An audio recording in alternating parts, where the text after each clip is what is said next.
Hey everyone, and welcome back to another episode of Wishbone Football. I am Chad, and welcome in to our video debut episode. We are now into episode 1.14, the dog days of summer, and we are definitely feeling that. I mean, it's coming at a bit of a funny time with me doing this episode here on July the 29th, but that's mainly because training camp is now open for the NFL. So juices are flowing, everyone's excited, and we have live football to be looking at and be talking about. Now, I, as you know, I've been wanting to do video now for a little while. I've been trying to put together the right pieces, new microphone, camera, all of these fun stuff, these fun things that you don't really think about prior, and all of a sudden it's just like, yeah, let's give this a shot. I think we can do it. So I have been slowly putting together the pieces, and I think the timing definitely helped with when, how, and why, only because we are in the off season of college and NFL. So it really made sense to be putting these pieces together now and not, well, it's Labor Day or week 0 in college football and everyone's so incredibly bloody excited and you're working with technical things. It's a lot of fun, I will say. I spent a few days getting my corner of the home set up to be able to do this. So it has been a lot of fun to do that and kind of get things ready. And I also haven't done an episode in a long time. So I knew I wanted to do that. We still have summer break going on. We still have another week of family vacation that my family and I are going on. So excited about that, but I wanted to get out. I'll call it my tester. Like, let's make sure things work. Let's make sure you can see me, you can hear me, and so I've, as you know, if you've been following along at all, I've put together my YouTube channel where you can actually find all of my podcasts now, even though they were all audio only. It still allows you to put them up. You have to stare at my silly graphic that I have, but that's okay. Um, Really, I just wanted them there to be another platform for me to be putting this on. So I think we're all set up now. I'm sitting here, my corner of the home, as you can see, where we've got the phone rolling for some fun B-roll. We've got my computer set up here on camera, and I'm very excited to do that with you guys. So let's jump right into it here. There has been it's been a fun off season. You can tell when everyone is getting super excited for the football season when everyone is coming out with their projected top 25 or top 30 or top 40, which I also find to be a lot of fun, and I love looking at that sort of stuff. And that's when you know everyone is just itching for some football. And that's really what has driven me to want to do this for a long time, not just the podcast, the video portion of the podcast as well. Wanting to get out there and really show my love of football as much as I can. And I've gotten into that a little bit before in previous episodes. So um, please follow along, like, subscribe, you know the deal, all that fun stuff. So a few things I wanted to get into. It's not a big long list by any sorts for episode 1.14. But the first thing I wanted to touch on was um, the eligibility piece in the NCAA and really what has been going on with the Protect College Sports Act. It sounds like everything that I've been reading um, from everyone that has any sort of salt in the game, um, saying that this vote is not going to be taking place anytime soon. This is going to be a sort of long, drawn out process trying to get everyone as happy with the wording of what the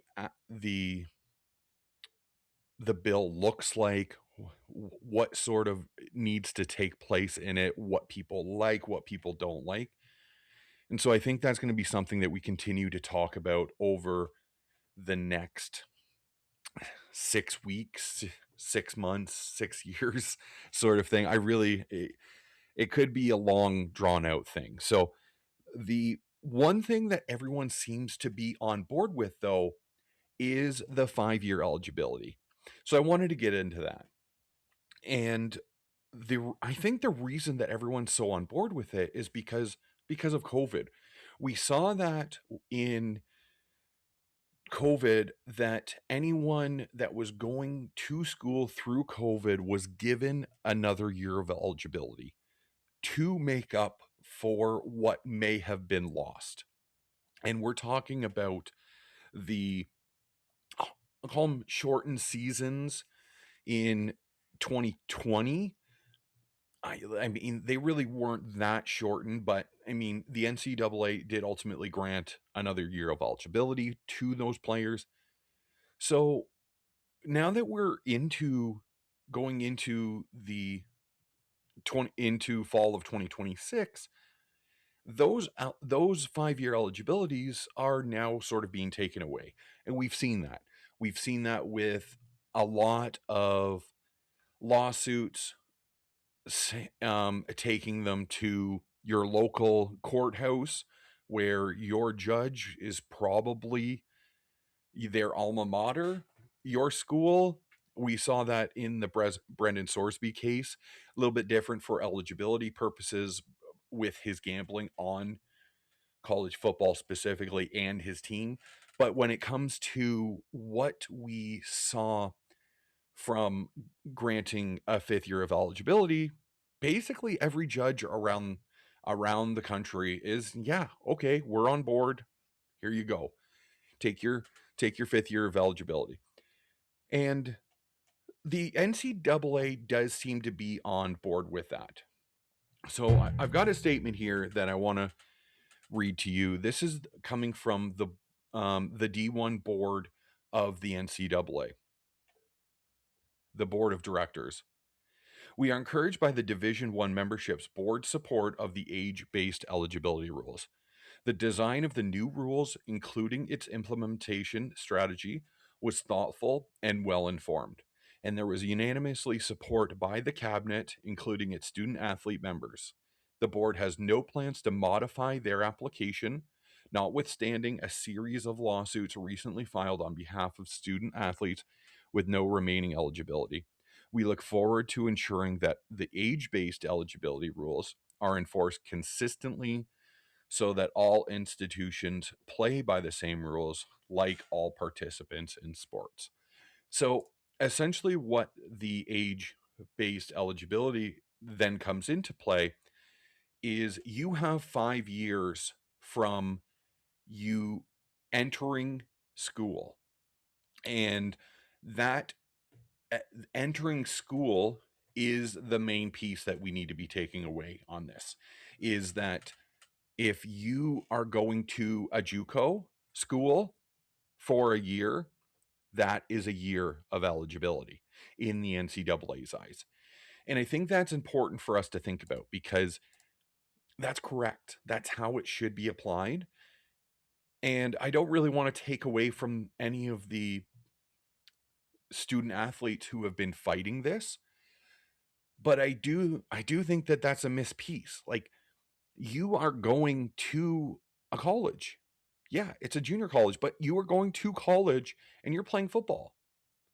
And you are under the NCAA umbrella.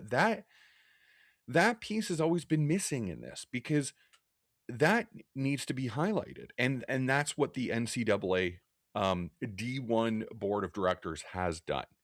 Now, D2, D3 does have different rules. So I'm not going to get that into that here, but I do think it's interesting that we're now moving to a place where the NCAA and and society as a general, I'll say, with albeit judges or governors or anything like that, they do seem to be coming together on resolutions on some of these things.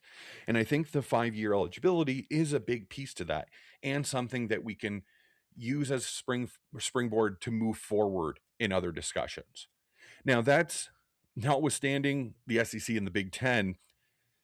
The main holdup with them, with all of this, they're going to be fine with the 5-year eligibility, because the SEC and the Big Ten, football specifically, they're going to look at ensuring that they're going to have like 22-year-olds. They're going to have, for lack of a better term, super seniors still on the field. And that is only going to make the product on the football field that much better.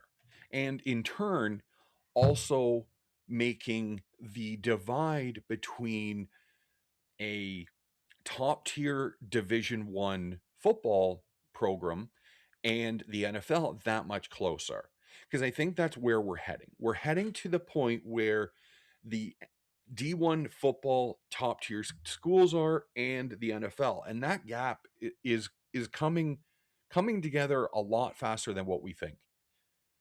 And a good example of that is the starting rate, or the rate in which that draft picks are now making their respective teams. And there was an interesting breakdown of that I had saw on Twitter. And this is actually coming from someone you may know, or may not know at all. And I'm not going to fault you for not knowing him, because it's only because of a podcast that I listen to that his name was even brought up. And his name is Ryan Paganetti. And he is a strategy and analytics coach, formerly with the Eagles, Super Bowl winning team, and the Jags and the Raiders. And basically, he is, I mean, I'm probably going to disrespect him a little bit by saying this, but he is essentially a, a math genius, looking at everything that exists in a football game that you can find an edge on analytically, that no one, just some people may not be looking at. I mean, this, from what I've heard, this is the first time that he is sort of like a quote unquote free agent in a long time. And I think because of that, he's now able to essentially be out there more on Twitter. His handle on Twitter is Ryan Paganetti, at Ryan Paganetti. And when I post this video, I'll be sure to tag him in it. You're going to want to go and take a look at some of his stuff. But what I wanted to highlight is he looked at the percentages of rookies beginning their battles for roster spots, and how often those draft picks make the team where they were selected, right? So breaking it down round by round over the past 5 seasons. So the third round, it's 100%. So what that means is that first and second round drafted players are winning their position battle. They are going to be day one starters for their NFL team. Round four, 99.4%. So again, there's in the last 5 years, how many fourth round picks have been made? 32 times 5. I'm not good at math, but you get my point. There's probably only been a couple of guys that have not won their position battle in the fourth round. Moving on to the fifth round, 94.4%. So again, numbers are very high, and it just kind of shows you that the the gap between top end college football players and the NFL is not that big of a difference. And you're starting to see that more with teams that are trying to get younger, making sure that, yes, they have a bit of a veteran presence, but they could be stocking their team with the skill that they need coming right out of college. So moving on, round five, I said that 94.4%. Round six, 81.4%. So I mean a bit more of a drop off, but still like 81% of sixth round drafted players winning their position battle in year one. I think that's incredible. And I think that really shows that like the fifth through the seventh rounds are not throwaway players as much as everyone might think that. And I've been uh, thought of that as well, is like, okay, round one of the NFL draft, super excited, I'm up all night watching it till it's over, even though this year it only took what, an hour and 50 minutes or something to get through all 32 picks. But it really does show you that there's always going to be depth in the draft, in and you as the scouting team for each NFL team, it needs to find that. So back to it, sixth round, 81.4%, like I said, and the seventh round, 70.8%. That's a pretty shocking number. So if we were to think about like 70%, that that's incredible. It means that in 1 year of a draft, you can be taking your NFL team from, yeah, we're good, but we want to get better. And so it's showing that with the right scouting and with the right people finding these players, that you can, in 1 year of a draft, you can be replacing seven um seven players on your team with that draft class. And I know that's not going to be a perfect science, because you're going to be drafting for need, which no one wants to do ever, ever, ever. But you're also going to be drafting for depth at positions that you need five wide receiver, as example. You're going to carry five wide receivers on your roster each and every week. But maybe you have three cemented and you need two, and hoping one turns out for you. And really, I think that, do NFL teams need to sort of go back to the drawing board when it comes to how they're finding their guys and their scouts? And I mean, I'll never take anything away from scouts. They work very hard, very long hours, basically watching every piece of film that's ever been shown on specific players, traveling the country. But it shows you that we need to put more stock there in the draft and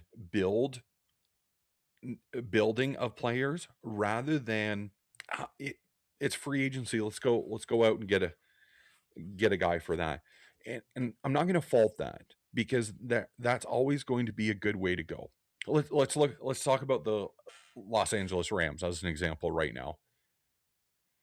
They went out and traded for arguably the best player in the NFL right now, and that's Myles Garrett. And some people will give me pushback on that. I don't care. He is probably the best player in the NFL right now. And that's going to be warranted. However, you also need to be finding Myles Garrett in the draft. Not easy to do, but that's where Super Bowls can be won, is if you have a string of two good drafts. Say that you're hitting on 5 each year. You're essentially putting 10 new starters across offense and defense. That is almost a side of the ball every 2 years. So think about that. You see my Bills stuff hanging. I'm obviously a lifelong Bills fan. Let's look at that objectively from the Bills point of view. With good drafts, you could essentially have been replacing half of your team, half of your offense or defense every year. And that's really where teams need to think that they're going to be doing, what they're going to be doing. Now, Bills are a perfect example. You're not going to need to do that. They have had one of the best offensive lines in the NFL over the last few years. But Deion Dawkins is no longer a young man. He is on the latter half of his career now. Hence why he runs a motorsport company on the side, Snow Motorsports, which I think is honestly incredible. But that's the way you have to start looking at the drafts that are taking place now, is you are not drafting for need, which is how I have felt the Bills have been drafting in the first round for the last 3 years, ultimately going with an edge with their a second round pick, because they ultimately traded out in the 2026 draft. The 2026 draft. Last year it was Keon Coleman. The year before that it was Dalton Kincaid. So they were drafting in need for all three of those, because back-to-back years it's been pass catchers, and the third year was defensive end, which we have clearly known that we need help with. And because, I mean, Joey Bosa just wasn't that for us. And even before that, Von Miller. Can't really fault him. He was plagued with injury. No fault of his own, but that was a big free agent swing that the Bills took, and that ultimately did not get them any closer to that ultimate goal of even just making the Super Bowl, let alone winning one. So back to Ryan Pagnetti. I do think that does highlight how close things are. We're not as far as we thought in the difference between the NFL and top tier Division I football in college. And that's ultimately why I do believe that the NCAA and everyone else is okay with a 5-year eligibility piece. Now, the question I'm going to put out to you guys, it's kind of a silly one. It's been one that's been tossed around on Twitter for, I think, a couple of weeks, ever since we've been talking about the 5-year eligibility. And what should the 5th year be called? I've had some good ones. Victory Lap is definitely a great one. Super Senior. Um, and the last one I'll highlight is the Unk Year. So basically, you go full old man status in your 5th year when you are 22 and the possibility of being 23, and you've got guys that are coming in as freshmen, as 17-year-old heading into college for the first time if they have a late birthday. So that was just something I wanted to highlight with respect to the Protect College Sports Act and the 5-year eligibility piece from the NCAA. Now, the next thing I wanted to get into was the College Sports Commission update. You guys know what I'm talking about. This should not be new to anyone. I've been kind of bringing you guys updates with respect to NIL deals, name, image, likeness, and so we are highlighting the as of June 30th, 2026.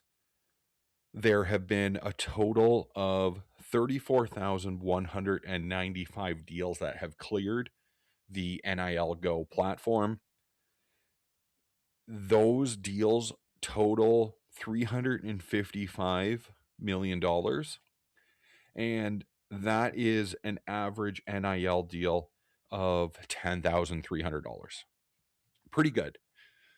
And if this is not your first listen, each month that this is kind of rolled out, we've been doing an update to it, kind of tracking where it is, not so much where the money's going, because we know where it's going, like it's going to the athletes, but we're more tracking what deals aren't going through.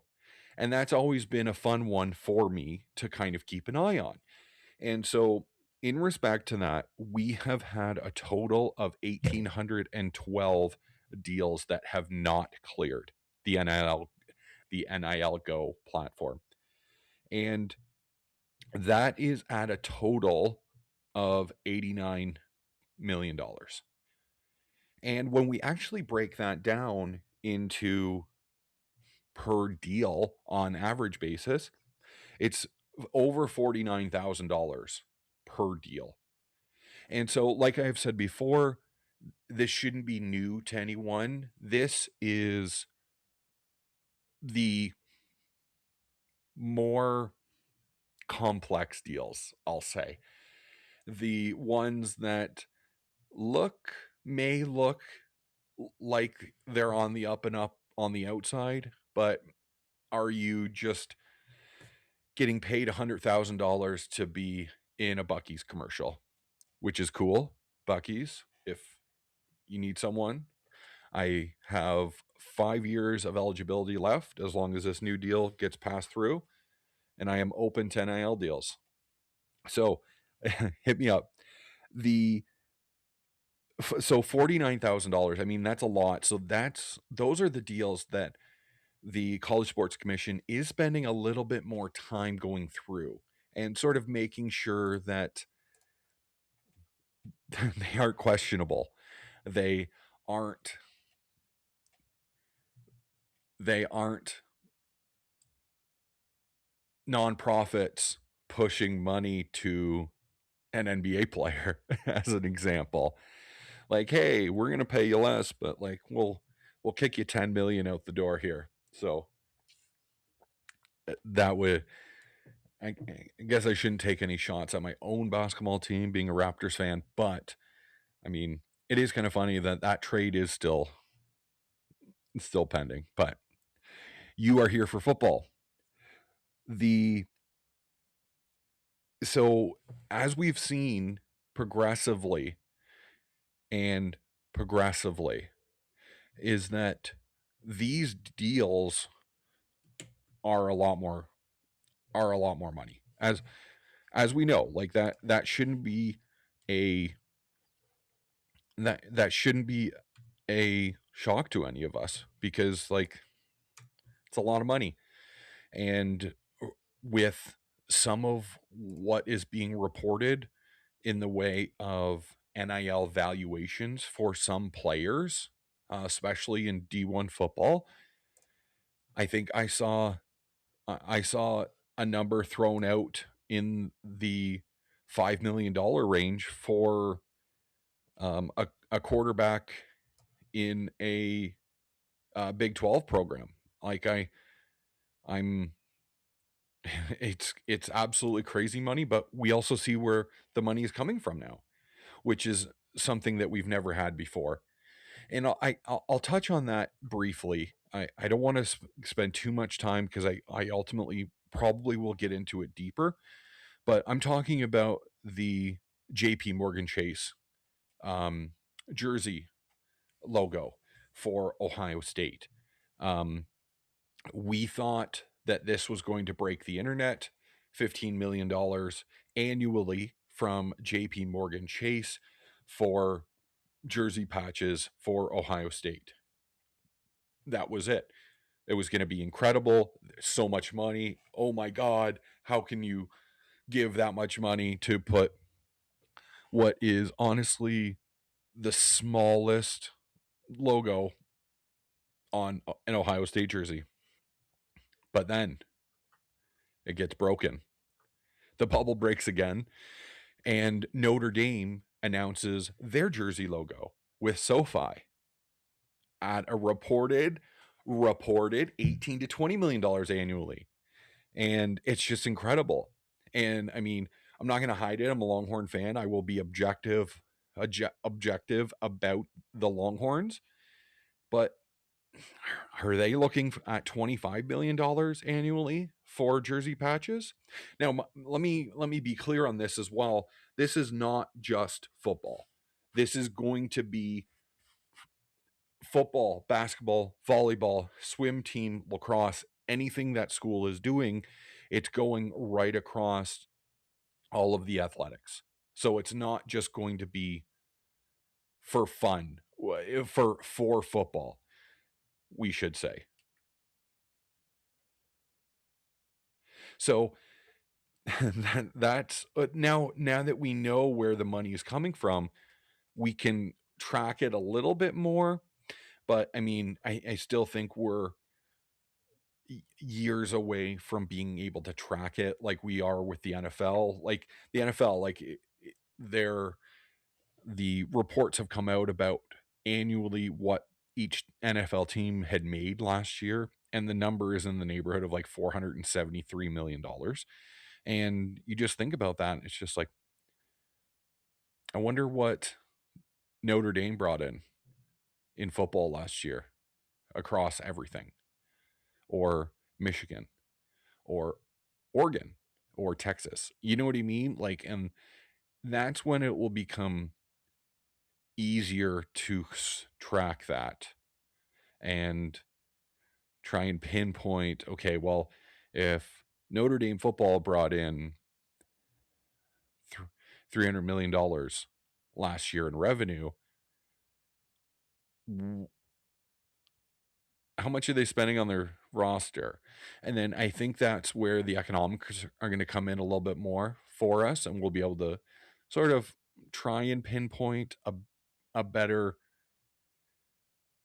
cost onto what the football roster is costing. Anyway, we're years away from that. I don't want to get too deep. First time on video. Just happy I've made it through now 34 minutes, and we are without a lot of hiccups. The next thing I wanted to jump into, and sort of my biggest piece this week, is the NFL rest edge, and the opportunity where some teams are going to have a vastly better competitive edge over the course of the year. I should say this is not done on a week by week basis. This is from Warren Sharp, Sharp Football, at Sharp Football on Twitter. If you follow and any sort of college or NFL, you'll probably be following this man. He is essentially an analytics guru when it comes to stuff like this. You kind of see where I like to spend a lot of my time football wise with him, and then Ryan Paganetti, just getting very deep on stuff like this. I lose myself. I honestly do, and it's as silly as it sounds. There is another guy I will highlight that I probably spend too much time. To be fair, he does put out a weekly Substack, which is lengthy. I'll say that, and it's not for the faint of heart. But this guy is like deep in it, looking at the wildest things that you can think of. Like batted balls was his his topic last week, and how it's impacting the game, how often is it happening, and it's incredible. So his name is Ray Carpenter, and you can find him at CSV underscore enjoyer. And I think his name sort of says it all there. So let's get into this here. So the 2026 NFL strength of schedule based on the rest. So what we mean by that is the ability to have full how much full rest are you getting between games? And that's gonna sound a little silly to some people because they'll say, yeah, you play once a week and every year you get a bye week. But it's not just that. You do have a distinct advantage or disadvantage over the long haul of the season. And let me just highlight some, just so you know, and kind of what we're looking at. And I'm sorry, I sort of jump forward. I want to go over the rest differential first, and then the strength of schedule, and to kind of see where each of them lie comparatively. So the first one is I'm going to highlight the top 3 and the bottom 3, and then sort of get into the schedules and understanding where each of them will sort of end up lying, and what we can kind of extract from that, the data we can extract from the schedule. So first is the Chicago Bears. The Chicago Bears are number 1 in rest differential, and it is plus 15. And what I mean by the plus and the minus is days, rest days. So the first one is Chicago being plus 15. So that means on average, they are one, on average, about one full extra day of rest for each game that they're playing this year. And that's crazy to think about, because it's going that's that's a lot, because when you're plus 15 and you have 18-week seasons, then you're what, 0.9 days gained per week on your team. So we'll just run through the Chicago Bears schedule just to see if there are any highlights we can kind of come up with. So week 1, they are at the Panthers. Sunday, 1 o'clock, boring game. Just kidding. Week 2, Vikings at the Bears, same thing, 1 o'clock on Sunday. Week 3, they are playing the Eagles at home Monday night.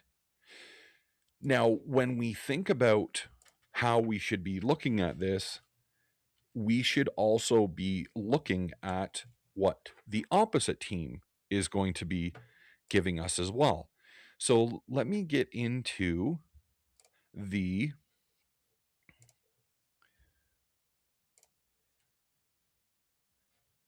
Philadelphia Eagles schedule as well.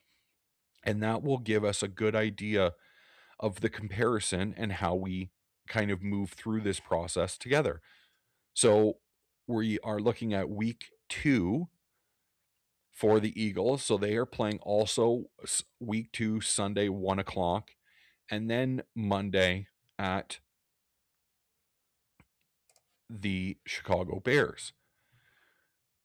Their week 4 game, the Eagles, they are playing at home on Sunday afternoon. So already they're behind the 8 ball there with a Monday play Sunday, not a big one by any stretch of the imagination. But moving on, the number 2 team for positive net rest is the Buffalo Bills. So they are plus 14 in days, which again can be a lot. And if you've taken any sort of a look at the upcoming NFL schedule, specifically the Bills one, the Bills play a bit of a gauntlet when it comes to their first 5 weeks of the year. And that's going to be at Houston. That is going to be back home Thursday night to open up the new stadium against the Detroit Lions. The week 3, they are at home to the Chargers. Week 4, they are at home to the Patriots. And then week 5, they travel to LA to play the Rams, which I will sort of say I mean, it's a schedule. That's an SEC schedule is what that is right there. But I'm a little bit upset that they have the 2 LA games as close together as possible. You'd almost rather them separated a little bit more. Like the Chargers come to Buffalo week 3, and then the Bills go to the Rams week 5. You'd expect more of a separation there. And then I'll also add in week 6 for the Bills. They go to the Raiders. So they play at the Rams Monday night, October the 12th, and then they go to the Raiders for a 4:25 game on Sunday, October the 18th. I don't think you travel home in a scenario like this. Monday night, play Sunday in Las Vegas. I think you just go straight to Vegas. Maybe hit up a pool bar and take a day off in Vegas. I mean, I'm no professional athlete, but I think that's the way I would handle it if I was Joe Brady for the Bills. Let me know what you think. Give me an answer on that. If you would travel home from LA on a Monday night to then turn around and go back to Las Vegas on Saturday. I know it's a long time between, but I do think it's worth thinking about in the grand scheme of things. So moving on to the third best net rest, and that's the Dallas Cowboys. What Dak Prescott called the greatest offense in the league. GOIF. He is just out there creating acronyms now for whatever reason. And their differential is 11.5. So still very good. Now, there is one team I'm going to highlight, and that's dead in the middle. Their net rest differential is 0. So it essentially means that every team that they are playing, there is no competitive advantage or disadvantage over the course of the full year. The the bottom 3 for net rest, Las Vegas, which is sad to say because as some of you may know, I am married into a family of Raiders fans, and I have to give them respect for that, for being there through thick and thin. I mean, I'm a Bills fan, so I really can't say much, but when it comes to it, it's the Raiders are 13 and a half negative rest differential days. And that's incredible for a young team like that. But you know what? That could also be a great learning curve for a young team like that. Really spending the time to figure out what it takes week in, week out, on the road, at home, and really understanding how things are going to go there. Ashton Genty, Brock Bowers, Fernando Mendoza. That's a excellent core that, if built the right way, is going to be a good team for years to come, I hope. Um, the second to last one is Philadelphia. They have a net rest of minus 15 days. And I mean, really nothing noteworthy to say there. They are a good team, and they are going to they're going to be competitive every year, but they are going to be good. So, um, and then finally we have the LA Chargers. The LA Chargers have a minus 24 net rest differential. I'll let that sink in. Minus 24 net rest. That's it's incredible. It's 9 less days. Let me put this in perspective here for you. So Chicago was plus 15, best in the league, right? LA Chargers are minus 24. They, like, if they win 10 games this year, I'll be shocked just by that alone. Because you think about it, just the Bills, just who we were just talking about, the Chargers at the Bills. So they are going to be coming in and like flying in for a 1 o'clock game on the East Coast. And you know the old adage, you always take the East Coast team at a 1 o'clock game, because the West Coast team is still getting used to the time. And I gotta say, I'm a little bit upset for that also, as a Chargers fan. I mean, like, you guys at least have it good on the West Coast, where you're able to roll out of bed and be watching football on every Sunday, and college. But a 1 o'clock game, like, you're up at 10 a.m., like, trying to be excited about football. I mean, I I'd love it, but I mean, everyone has a different view of that. So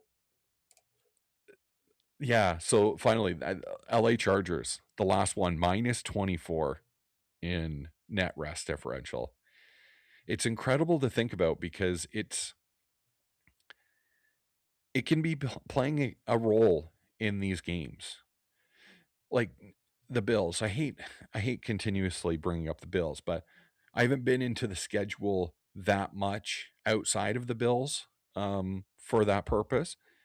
But you think about the Bills, week 1, they travel to Houston to play the Texans. Okay, so week 1, you're on the road, 1 o'clock game, for Houston. which again, you poor West Coasters or Texans, like, come on, 11 a.m. kickoff. Who wants that? No one wants that. And then the Bills travel back Sunday night after week 1 to get ready for the Detroit Lions to take a bus trip down to Buffalo for Thursday night.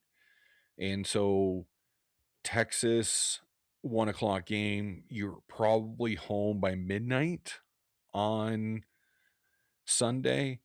Monday will be walkthrough / off. You're practicing Tuesday and then walk through Wednesday. So really leading up to the beginning of the season, it's almost like you're preparing for 2 games. You're preparing for the Texans and then making adjustments for the best running back in the NFL on to come into your brand new stadium that you're going to open in Buffalo for Jahmyr Gibbs, because best you're playing the best defense in week 1 and the best running back in week 2. Good luck. The first 5 weeks you go Texans, Lions, Chargers, Patriots, Rams. Like, what are we hoping out of that in a win-loss scenario? 3 of 5? You hope to come out 3-2? 4-1 would be a dream, and 5-0 would be godlike. If the Bills come out of that 5-0, I think it's their 1 seed to lose from that point forward, because at that point you're already at least a game up on the Patriots for the division. You've already taken down the Chargers and the Texans to sort of get them out of the way, in the way of any tiebreakers for the 1 seed. What's stopping them now? So net rest, we've covered that. We've gotten into that. The strength of schedule was the last thing that I wanted to talk about here. And strength of schedule comes to us from Warren Sharp. No introduction needed here. And the strength of schedule is really all over the place. And I actually saw Warren do a breakdown of first half, second half strength of schedule. Like the Bills are, I think, second hardest schedule the first half, with who I just laid out in the first 5 games of the year. And then it gets a little bit easier with the Raiders, but then the latter half, they're like the third easiest, or it basically puts them right in the middle. First half is extremely difficult. Second half is easy. You never want to call an NFL schedule really easy, but that's the way that it sort of breaks down here. So based on the strength of schedule, here's the breakdown of sort of, I'll highlight a few as we go, sort of the tier breaks, I'll say, in the strength of schedule. So the easiest one in the league is the Lions. The Bengals are second, and the Saints are third. So it's funny to think about the Bengals just for the AFC purposes, but is the Bengals this year what the Patriots were last year? Like, come in, get hot, be good because you have easy schedule, and just kind of take back your division. Number 4 is the Jets. And then we just kind of taper off down to the Bills and the Vikings, who are ultimately right in the middle there, 15-16. And I actually feel bad. So the bottom 3, the hardest 3 strength of schedules. And this is based on the forecasted win totals from Vegas. Okay. So, like, Lions over under win is like 9.5, and the Bengals is like 8.5, something like that. So that's how it's broken up here by Warren Sharp. The bottom three hardest three schedules in the NFL: Arizona Cardinals, which is easy to think about because you are playing the Los Angeles Rams, you're playing the San Francisco 49ers, and you're playing the Seattle Seahawks twice.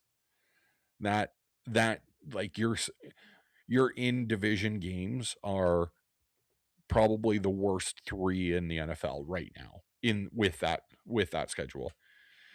Number two, in sort of the same breath, is the Miami Dolphins. So again, Bills twice, Patriots twice, the Jets twice. And honestly, I'm a little sneaky on the Jets right now. They've done some things you can at least be okay with and be positive about. So I don't think they're going to be an immediate bottom of the league this year. I think it will be sort of a battle between I'll say the Dolphins and the Cardinals. Ultimately, I think the Cardinals do end up being the worst in the league this year.